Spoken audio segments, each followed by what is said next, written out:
YouTube, Motomaster X5 here on a glorious Friday. It's good to be back on the bike. Haven't really ridden all week, not much anyway. Just kind of lazy. Took the car on a few more days than I probably should have, but it feels good to be out riding again. Finally got the setup for my camera, obviously, on the bike. Got a microphone and everything, so I can finally start doing some motovlogging on the bike.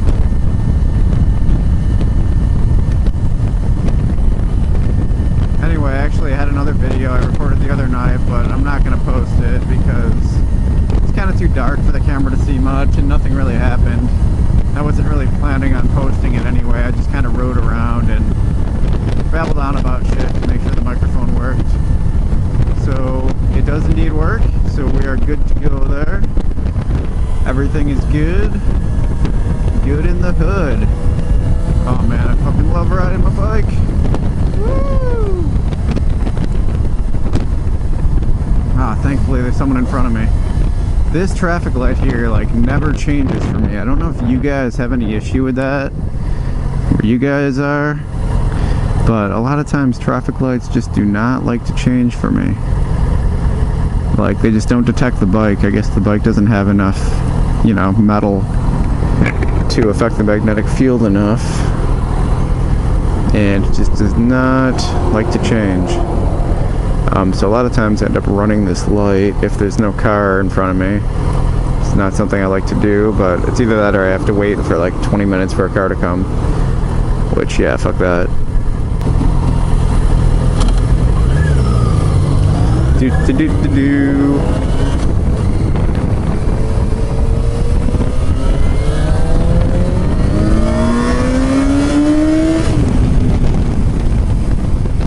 Ah, piss. No. Fuck you, light. Oh yeah.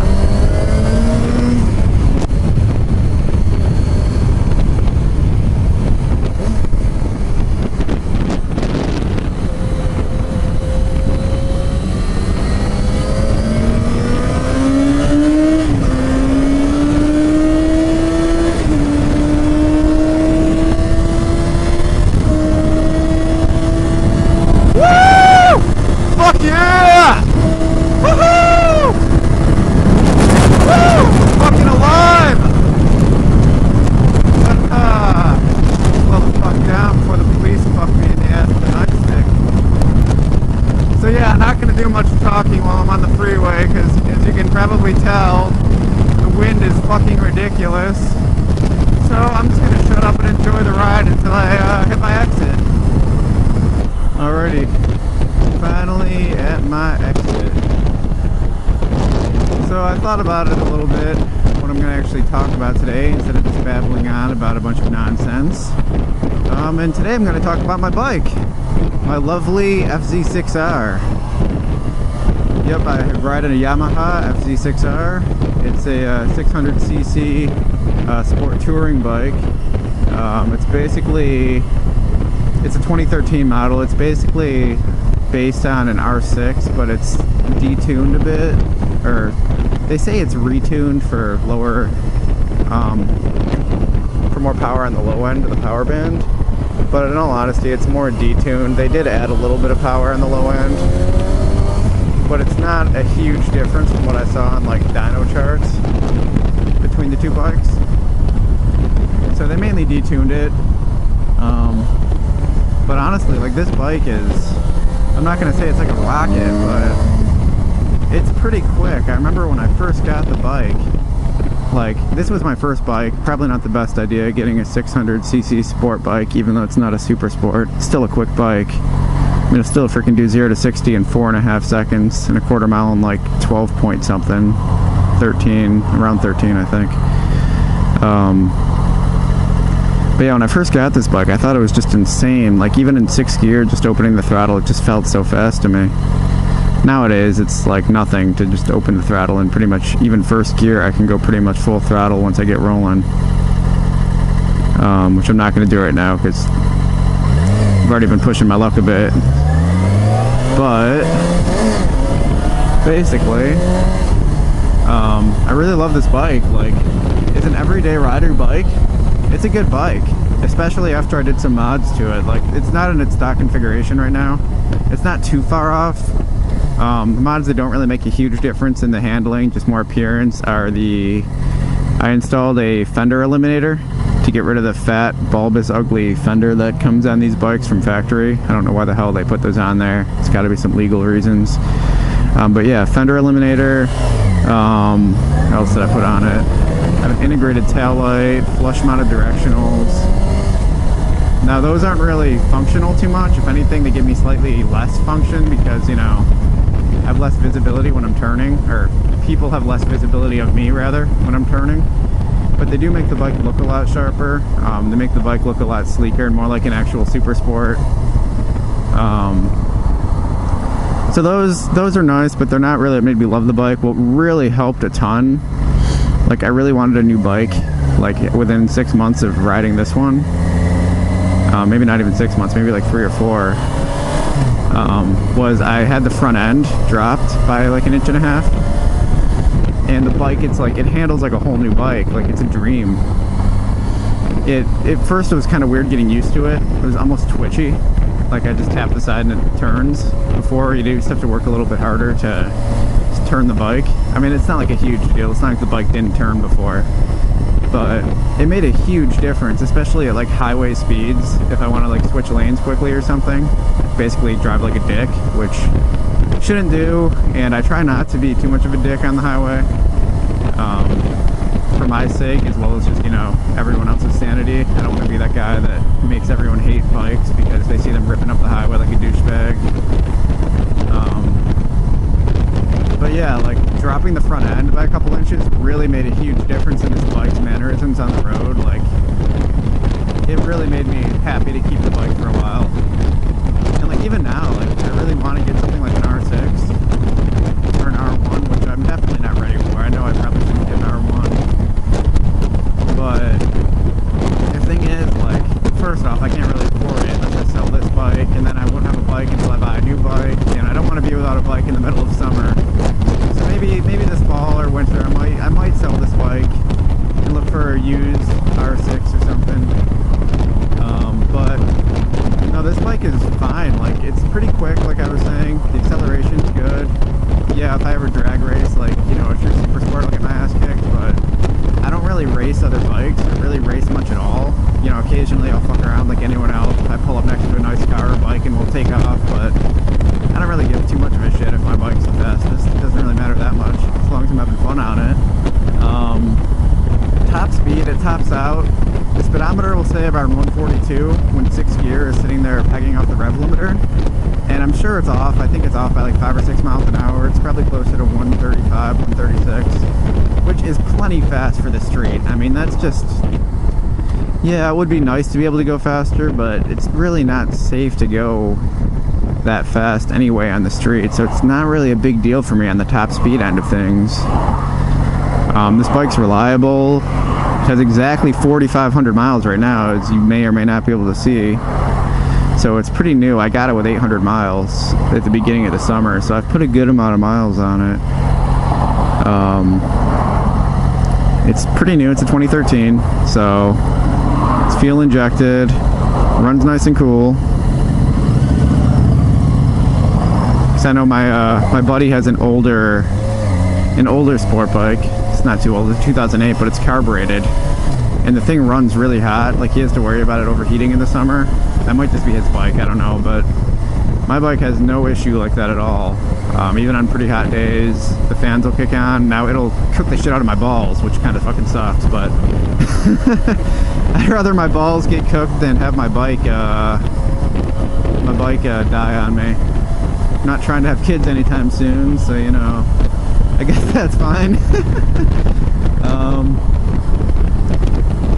So yeah, it's a great bike. It's more comfortable than like a true super sport. Like, I rode my friend's bike when I was telling you about, and just the seating position, you're pretty far leaned over, like any super sport.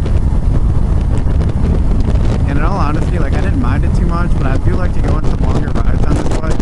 And I like to not constantly be riding like this.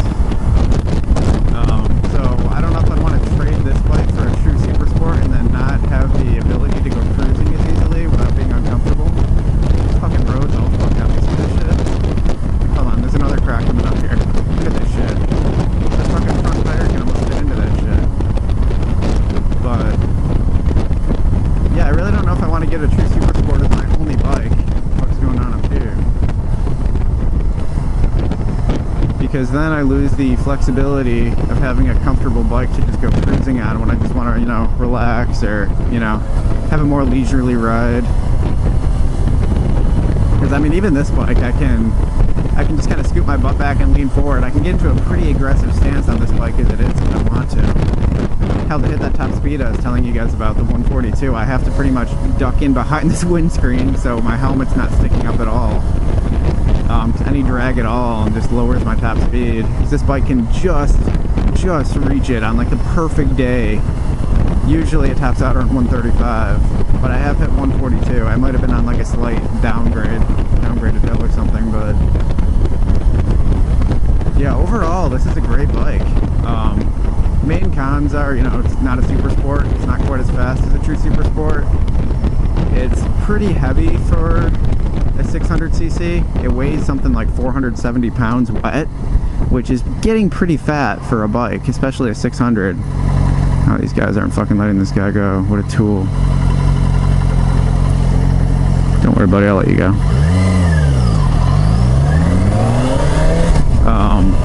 But yeah, so it's kind of heavy for a 600cc class bike.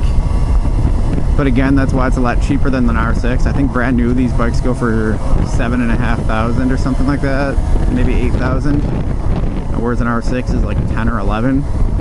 So, you know, there's a reason why an R6 costs more. They use lighter, more advanced components.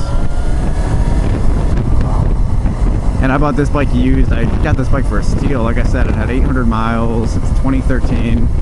And I only paid $4,000 for it. It smells like burning plastic. It's not my bike, I know that. But, yeah, I got this bike for a steal. And it's been a great bike. The only thing is the right fairing when I got it was pretty fucked up. Because the guy who owned it previously dumped it at like 30 miles an hour. But I got that replaced recently, so she looks pretty much fine. A couple of scratches still on the metal or the engine case. But it's not bad. But yeah, overall as a first bike, it's been a great bike. Like, she really has been. Honestly, I would recommend getting something smaller, because when I first started riding, there were a couple times where I got a little overconfident with it and had some target fixation and managed to snap myself out of it at the last second, whereas I almost hit like a guardrail at like 40 miles an hour, which isn't that fast. Thankfully, I wasn't being too stupid, but I was basically getting in above my head, because it was like within the first month of me riding pretty much. Ah, shit, someone's turning up here. It's fucking hot as hell. I don't want to be in this lane anymore. Shit, it sucks. Oh, god damn it. God fucking damn it. This is a load of shit. I wish lane splitting was legal in this state.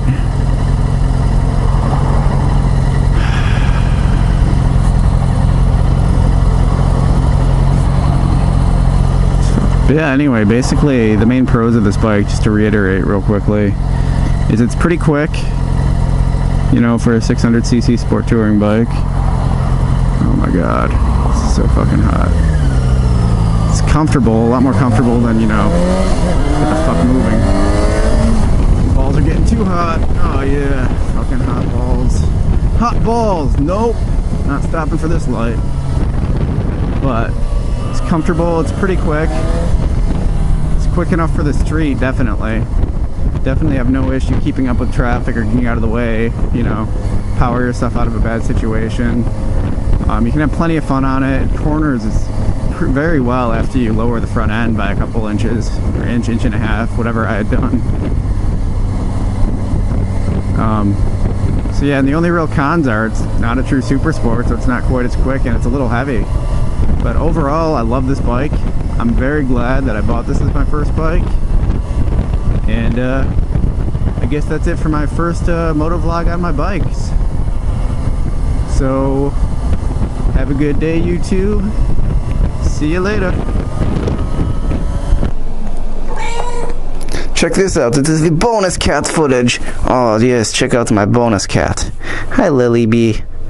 My little Liller. Aww. You get to be the bonus cat today. Yeah. You like that?